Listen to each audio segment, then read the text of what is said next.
Frame your comments as a response to something that has already been said. The single most important thing you need to do when joining a class discussion is to link what you are about to say to something that has already been said.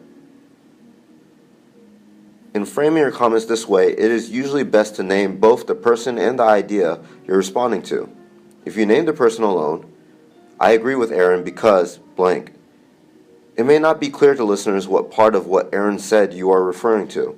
Conversely, if you only summarize what Aaron said without naming him, you'll probably leave your classmates wondering whose comments you're referring to.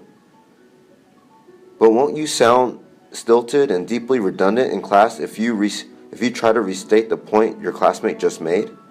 After all, in the case of the first template above, the entire class will have just heard Aaron's point about the two sides being closer than they seem. Why then would you need to restate it?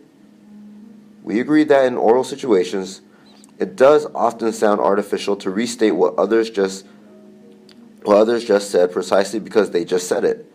It would be awkward if, on being asked to pass the salt at lunch, one were to reply, "If I understand you correctly, you have asked me to pass the salt. Yes, I can, and here it is." But in oral discussions about complicated issues that are open to multiple interpretations, we usually do need to re-summarize what others have said to make sure that everyone is on the same page. Since Aaron may have made several points when he spoke and may have been followed by other commentators, the class will probably need you to summarize which point of his you are referring to.